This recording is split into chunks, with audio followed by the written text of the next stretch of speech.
Hi, I'm Lizzie, here with my friend Andrea, and we are your hosts for Letting It Percolate. Just as the best tasting coffee takes time to percolate, some of life's most interesting and important questions take time to truly explore.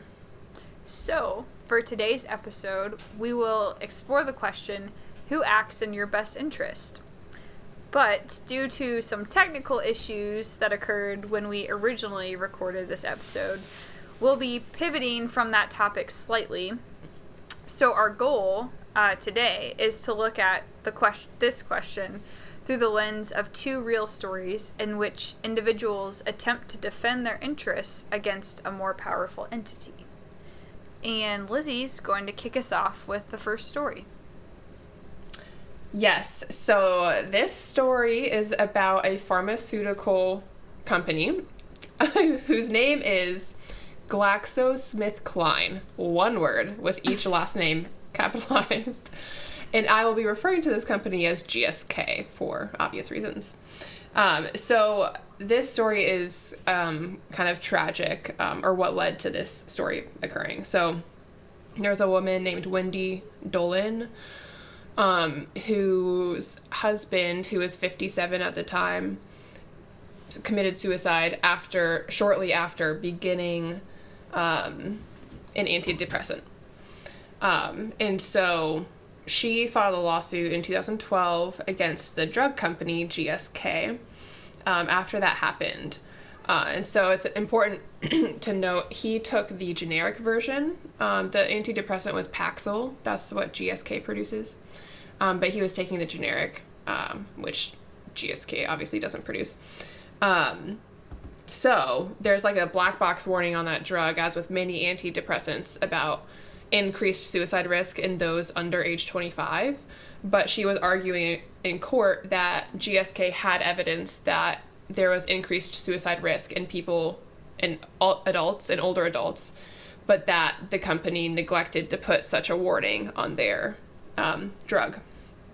And so this went through, I think, one or two different courts, and went before a jury, and they ended up ruling in her favor for $3 million.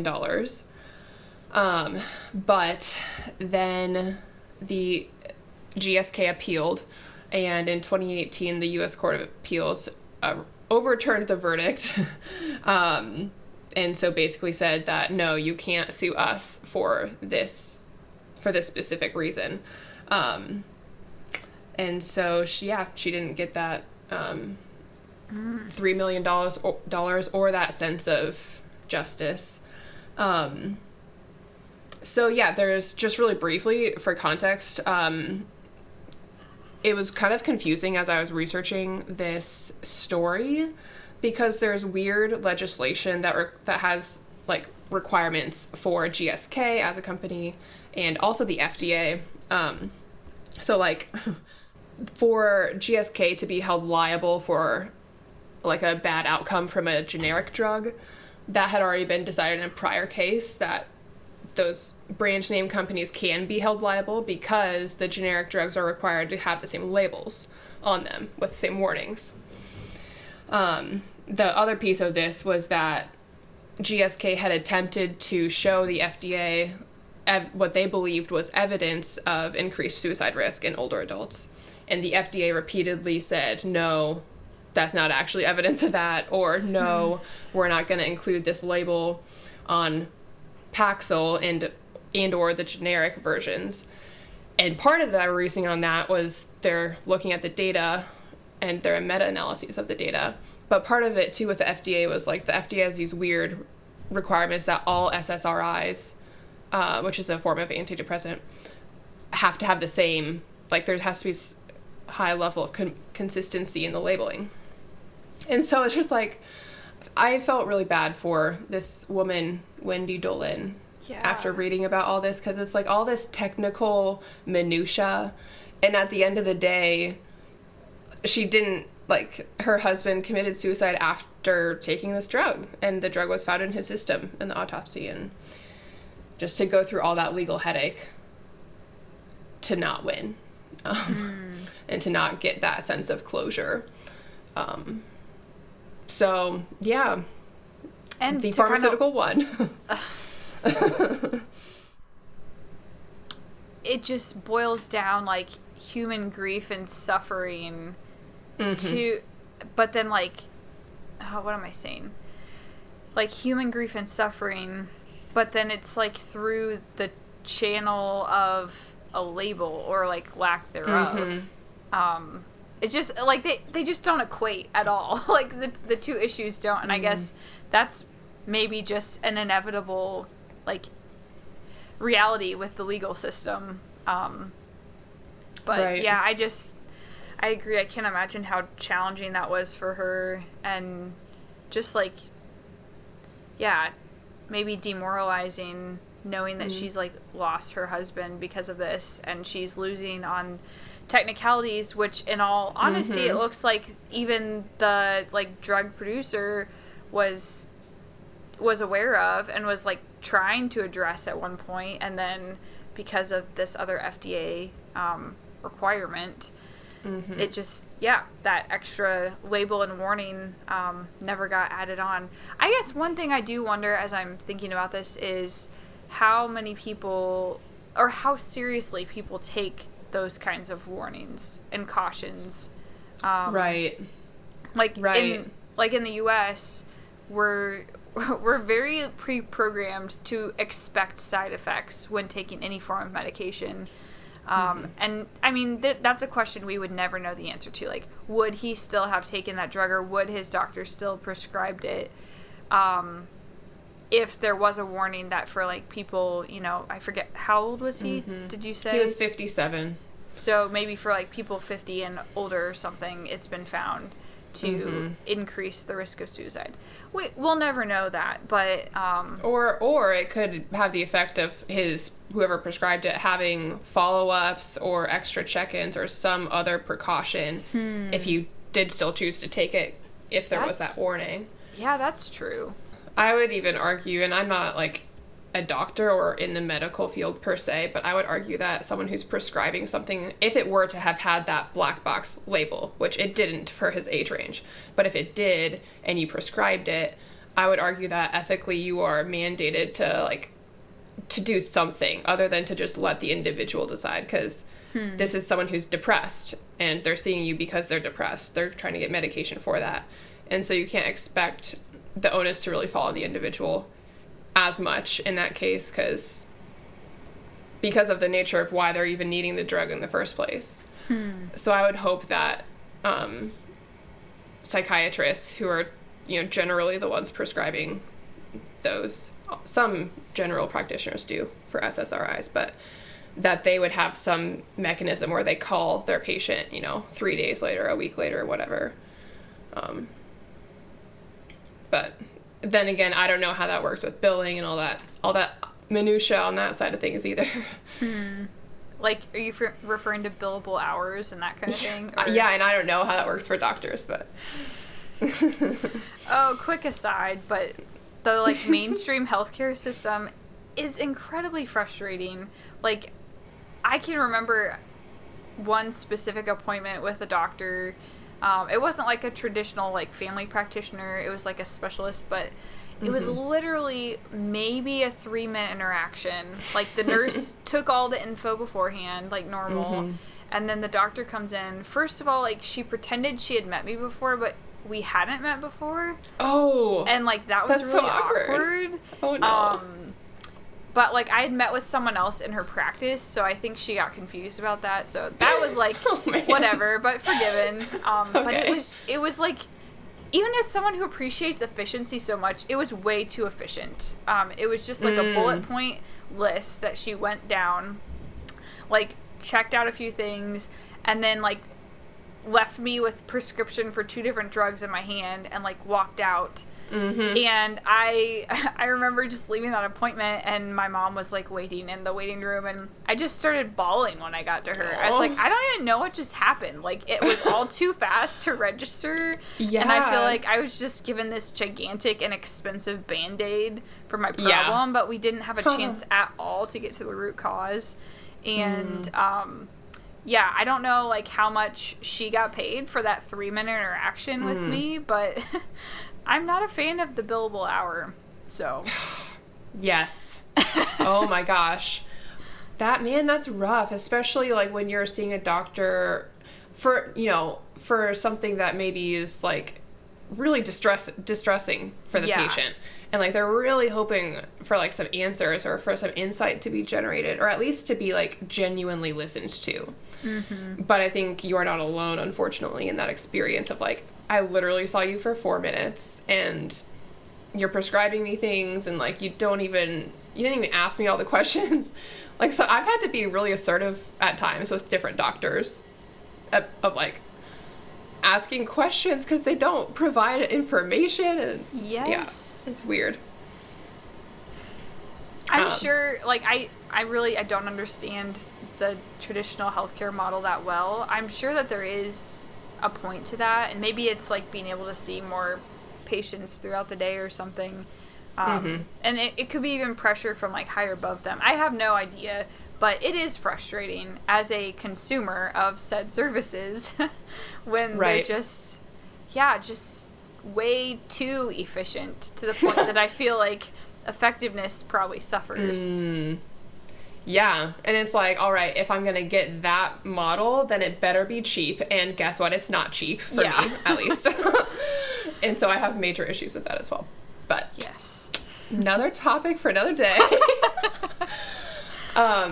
Yeah, I think that kind of just highlights, along with what this woman experienced, the whole thing. The gigantic systems that are interlocking in this case are just like faulty. They do their job, these systems, meaning like medicine and pharmaceuticals and the legal system. I think they do their job enough so that we don't have like anarchy, but they also don't do it enough so that there's a lot of dissatisfaction and pain, literal and emotional. I should say physical and emotional, because emotional pain is still literal pain. Yeah, I mean, I think pretty clearly, in this specific case, the legal system, so the lawyers that, what was her name? The lady's name? I forget. Wendy. Yeah, the lawyers that Wendy hired, like, obviously they were trying to act in her best interest. And I think it could maybe even be argued that GSK, like, in their research and development stages, were trying to act in the best interest of some of their potential older consumers. But ultimately, her best interest, at least in this lens of like being compensated and just like having that legal justice carried out, her best interest wasn't successfully acted upon, and that's frustrating. That we do have systems that are in place to bring that sense of like justice and relief and compensation and penance and all these things, but they're not perfect, and that's kind of, when you're caught up in it, particularly in an emotional way, that's kind of a hard thing to accept. Yeah. I also, like, this is a broader question, I guess, for like that I just have because I'm not a lawyer. But like the putting an like a dollar amount on like emotional damages, that sort of thing, like that has always felt really weird to me.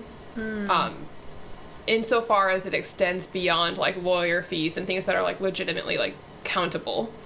It's like, how do they determine, this type of tragedy is worth like $1 million? Like, yes. To be, I don't know, like, that's, I know nothing about that. I don't know if you have any insight at all, Andrea, but.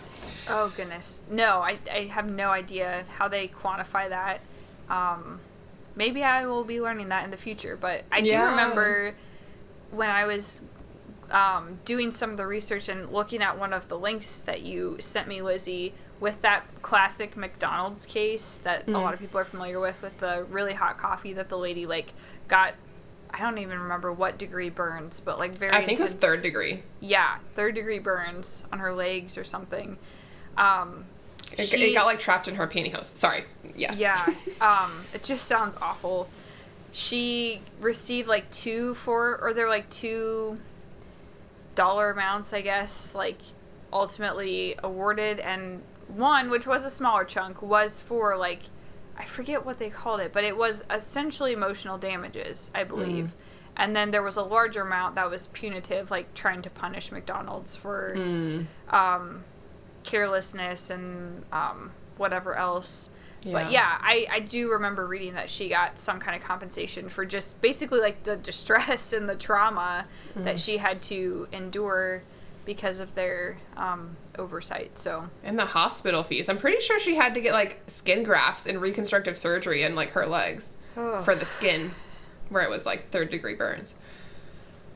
That's crazy. But that lady got a bad rap with McDonald's like attempts at a smear campaign, PR wise. Right, I remember. But that's a whole nother thing. Yeah, yeah, we won't go there right now. But I remember you talking about how your high school teacher explained the flip side, the lesser known side of that case.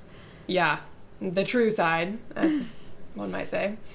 All right, Andrea, I think your story is a bit more uplifting than mine was, so why don't you enlighten us? I hope so. So this was a Supreme Court case that was decided kind of toward the end of the Vietnam War, so 1969 is when it was decided, and it's called Tinker v. Des Moines. And essentially, there was a public school in Des Moines, Iowa, where some students decided they wanted to wear these black armbands to protest the Vietnam War, but to do so in a silent way. Yeah, basically the idea of the armbands was like, we're not doing anything crazy and flashy, but like, it's like a standing in solidarity-esque move, I guess I would say. Mm-hmm. And so, before they wore the armbands to school to protest, somehow their principal found out that they were planning to do this and warned them that if they did wear the armbands to school, they would be suspended. Well, they, classic high school student move here, but also not. They did decide to wear the armbands, and then they were suspended as the principal had promised or threatened. So, during the time they were suspended, their parents sued the school, saying that their children's rights of free speech had been violated. And I guess this case must have risen a couple layers through the court system. It eventually made its way to a U.S. district court, which did side with the school and the principal, basically deciding that wearing the armbands could disrupt learning. The students then appealed to a U.S. Court of Appeals, and they lost their case there as well, and they appealed once more to the U.S. Supreme Court. Interestingly, the Supreme Court ruled in a 7-2 decision in favor of the students. So they agreed with the students' basic claim that their freedom of speech should be protected, and a quote from the decision was that students don't shed their constitutional rights at the schoolhouse gates. Yeah, baby. And fires me up. Yes, it is empowering. And another, I think, important part of the Supreme Court's decision was that because they said the school officials couldn't censor student speech, the caveat was they could censor it if it was materially and substantially disruptive to the educational process. And so in this instance, the Supreme Court decided that wearing the black armbands in a silent protest of the Vietnam War wasn't materially and substantially disruptive to the educational process. So that was kind of their test that they established. And yeah, I think this is a big win for public school kids. I do remember, like, in middle school social studies talking about how, like, we don't carry all of our First Amendment rights with us through the doors of right. a public school. Yeah. And I remember that too. Yeah. And I guess that's like a good thing to be aware of. I guess part of it is because like the educational setting is special or distinct in some ways. And so the goal, I don't think the goal is like to take people's rights away, but the goal is just to like set on a pedestal or like a higher priority the idea of education. And interestingly, along those lines, there are two other cases I found that happened after Tinker v. Des Moines.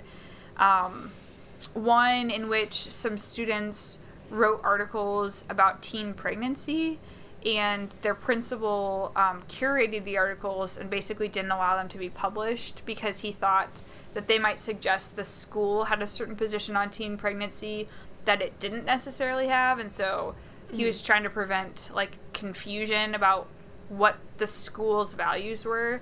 And the court actually ruled in favor of the school in that case and against the students, basically saying that like a student's free speech rights could be trumped by, how would I put this, like an accurate the need to accurately reflect a school's values.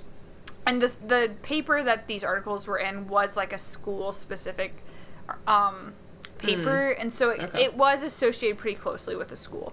So I found that interesting. And then another pretty prominent case was Morse v. Friedrich, and in that one a student brought a drug-related banner to school, and basically the court was like, yeah, like you have free speech, but when you're openly advocating for drug use, we kind of have to draw a line.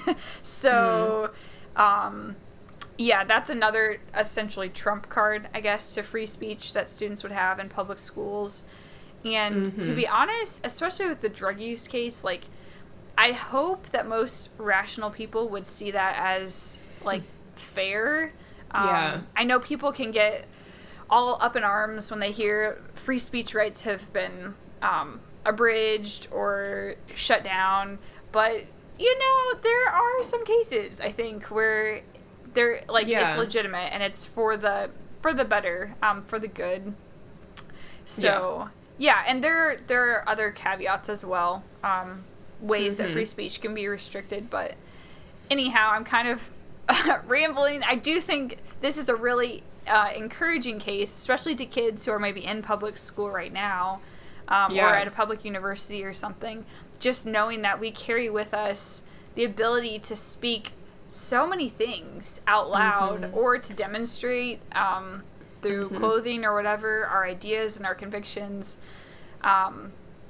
without having someone be able to shut us down. So yeah, I think that's, I don't know, it makes me feel like, oh, I'm a proud American and I have my freedom of speech. So yeah, I think at least I take that for granted so much. Like, don't even realize it's, you know, the sort of like thing where like you don't realize like how awesome your ankle is working until you have a broken ankle. Like, I've never been in a like truly restrictive setting where I felt like I did not have these freedoms that I'm used to having. And so there's a degree to which I just don't understand the greatness maybe of some of the freedoms.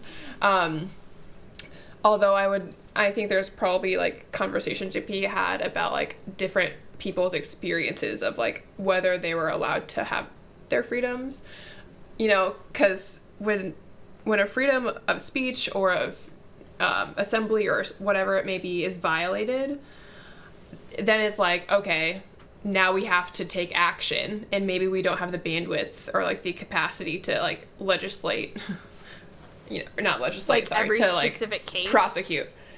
Yeah, like if you're the recipient of like an unjust violation of your rights, like what are you going to do? Are you just going to tolerate it, or are you going to like press charges, which could be a nightmare for various reasons. And so the onus still falls on you to like defend your rights. So, and I think some groups in this country have had to do that, obviously, like way more than others. And I just wanted to like recognize that Yeah. I think in any case, this case you shared, like, to me, it fires me up so much, like I said, because it's like these students, also with the Vietnam War, now I'm rambling, but like my understanding is that like the government kind of shielded the American people from the truth of like how badly the Vietnam War was going for a long time until it became like intolerable and there were all these protests. And so for high school students to be civically engaged and to be aware and to care, like, to me, going back to like one of the courts prior to the Supreme Court was like, oh, this is going to disrupt learning if you wore a black armband that in protest of the Vietnam War. Like, I think you could argue that it could disrupt your like desires for learning, but maybe it could encourage other types of learning, like, oh, what's going on in Vietnam? Like, yes. Like, yeah, more real world relevant, engaging kind of learning, just by the nature of this is actually happening right now. That makes me think of, in one of my classes when I studied abroad in the Netherlands, there was this guy who was actually a Syrian refugee, and he had left his entire family in Syria to come to the Netherlands and study at Maastricht University, where I happened to be studying. And just the way that he like engaged in class and like the effort that you could tell he put in to his writing and to his thoughts and discussion, like, it was just, he valued education more than I did, I think. And I remember talking to him after class one day and just kind of, you know, just trying to learn about his life and like why he had chosen to come to the Netherlands. And wow. I think his goal, it's been a while, but I think his goal was like to get a job and eventually be able to like support his family and pull them out of Syria, like be able to support them outside the country. And I don't remember all the specifics of like why they had to be separated. I know it's hard to get out. But anyhow, that kind of just like real world encounter with someone during the Syria crisis, and unfortunately the ongoing crisis in Syria, it made it so much more real. And like, yeah, I learned some interesting stuff in that class, but I think what I remember is not what I really learned in that class. And it was like getting to interact with him and like see the way that he really invested in his education and was grateful for it and was grateful to be able to talk with other students. So wow. Yeah, I just, you know, like that kind of real world stuff you can't write into a curriculum. It happens, and I think it's great when education allows for it to happen. I think just like kind of tying it up, that's why, or not tying it up, but like that's why protecting our free speech rights as students in public spheres is so important. Because, like, sometimes those are life-changing interactions or encounters that we have, whether it's with an ongoing war or with a person who is a refugee or whatever it may be. Like, that can really change trajectories. And I think it'd be a shame to lose those opportunities by, like, effectively, metaphorically duct taping students' mouths shut, basically. Yeah, hopefully not literally in that case. Oh, gosh. I think that a lot of there were only a handful of times, I think, in my high school, like, in-school experiences where a teacher, you know, by their individual choice, chose to, like, not do classes planned that day, but rather to, like, talk about current events. Like, the handful of times that and to do it in a meaningful way, the handful of times that did happen, I remember it being, like, so engaging and so much more interesting. And yet, I understand the need for, like, some semblance of, like, a curriculum and, you know, standards and consistency. Like, there are reasons that we have those things. So I guess it's a matter of, like, balancing that with being flexible when, like, real things are happening in the world, and, like, the classroom is a great environment. I would argue it's like that's why classrooms exist, is like to freely exchange ideas about real things that are happening. So it's a hard balance, I think, though, from admin perspective, also from teachers who are also like, if I was a teacher, like, that's more work to like try to be flexible and incorporate that kind of stuff. But yeah, man, this is like a whole other rabbit trail where we should not go down right now, but I do think standardized testing probably oh boy why not touch on all the hot button topics tonight? Standardized testing, I would imagine, encourages a little bit more reliance on curriculum versus versus like creating space for that creative thought and discussion, and even like I'm thinking a little bit of like Socratic method of teaching, where like I love you that. do So good. like you do like a reading or something on your own, and then come together, and the discussion is like led by the students and their questions and reflections from the reading. I think maybe standardized testing, and the amount of weight that we have decided to put on it, and the frequency of it, those things all combined. Maybe not the testing itself, so that's why I'm qualifying it. But the other things associated with it maybe are not helpful in terms of like, just catering to a more Socratic style of learning, which is unfortunate. What do you think about determining what or how and we kind of got on this like from different angles, but like directly how to determine what is materially and substantially disruptive in the classroom? Like, that's so subjective. It really is. Like, beyond the extremes of like, I'm wearing a like Budweiser shirt in class. Like, I'm pretty sure a classmate did that in high school. Dress code violation. I remember in middle school, a classmate wore a Hooters shirt to school. And my science teacher, middle school? Yeah, in middle school. My science teacher was like, that shirt is inappropriate. That's so sad. Oh, that just makes me sad. That's not even like funny to me. Oh, man. Yeah, it is sad. There's a part of me that wonders, like, yeah, I think this person understood what it was. Anyhow. Oh, boy. Yeah, my first response to that question, like, how do we determine if it's materially and substantially disruptive, is I think that's a question for the lawyers who get paid the big buck. Like, I think that's part of why they get compensated as they do. Because, and, like, judges and justices, I think that's kind of where their discretion comes in. Right. Huh. I was a little surprised that, and maybe I could go back and like read the decision explained.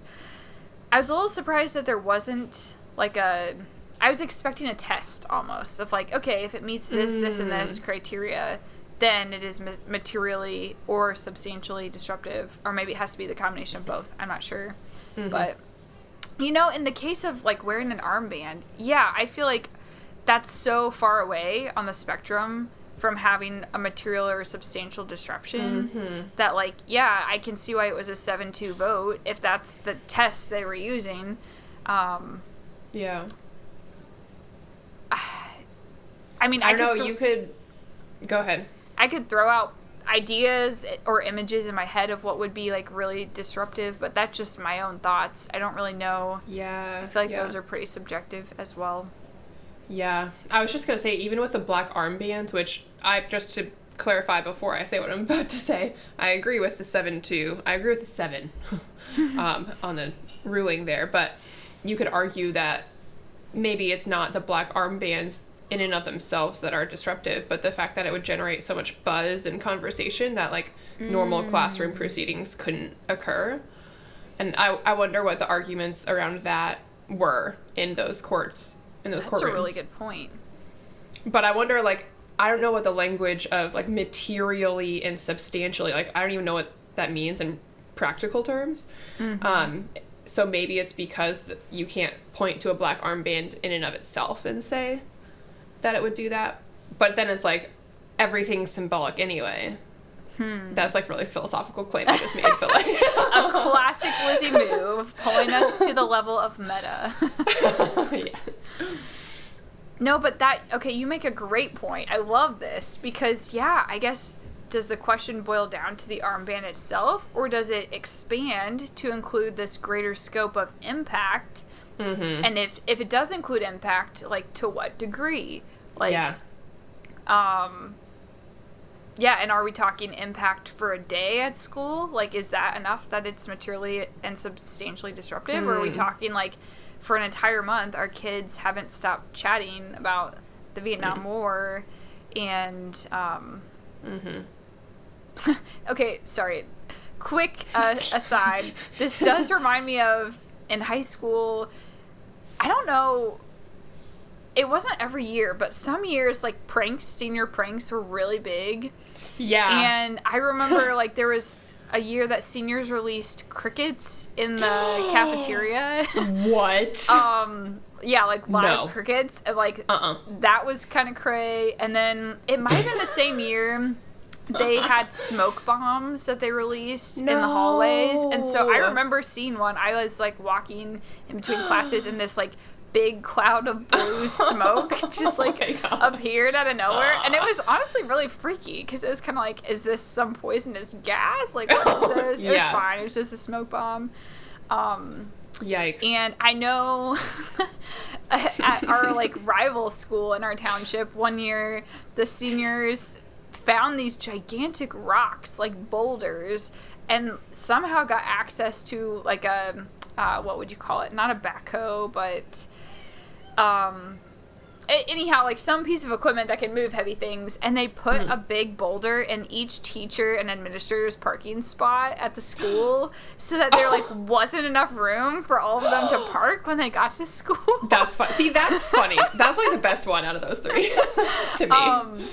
But yeah, I feel love like that. I remember our principal coming on the announcements and being, like, pretty mad about, I don't remember if it was the crickets one or the smoke bombs one. I'd be mad about the crickets. Yo. Yeah. What the heck? I think there were mice, too, also. I don't remember seeing any mice. I probably would have passed out. Because I hate mice. I love mice. Oh. What are your feelings on spiders? No, see, that's like crickets and all creepy crawly things. Yes. Including spiders and cockroaches and all that jazz. It's so Mice, fascinating. bats, rats, yes, because they're like, at least they're like not creepy and crawly. Ew, but they are. They're, like, furry and they, like, scramble everywhere with their little paws. Oh, but their paws so are cute. So gross. And, like, moles. Oh my gosh. Oh no, moles like, are so cute. Do they cute. even have eyes? I don't know if they have eyes. Oh my gosh. We're like, what is? We are not on the same page on this topic. But the reason I ask is because I feel like a lot of people are one or the other. It's kind of a cat-dog situation. It's like, are you rodents, so you don't like or either. Are you insects? No, I can do spiders and, like, lizards and stuff like that. I'm cool with that stuff. I think as soon as you lizards throw are not in the same group as spiders. Lizards, being one myself, as a nickname. You would know. Lizards are acceptable. Okay, fine. But, like, yeah, crickets or cicadas. Bees. Oh, okay. Wasps. We're not. No, bees sting. They're all the same and thing. Wasps, no, they're not. They're all the same. It's just a bug. That's all it is. I'm not going to waste more airtime debating this, but I do find it interesting that a lot of people fall on one side or the other of that debate. We can agree on that. So you can come fend off all the mice from me, and I will kill your spiders. And crickets. And crickets. Okay. Deal. Well, before we digress any further, I'm just going to wrap us up. So Sounds good. Thanks for tuning in to Letting It Percolate. We hope that you connected with what we talked about in today's episode and that your thoughts have been sufficiently percolated. In the next episode, our format is going to be a bit different because it will be our final episode. So in the first half, we will briefly explore the question, what exactly happens in therapy? And then we will reflect after that on our experience of making this podcast, and we'll share some of what we've learned along the way. And we're hoping it's just a good way to kind of wrap things up and just appreciate, just the stuff that has come up and the support that we've gotten from all of our listeners. So with that, we will talk to you next time.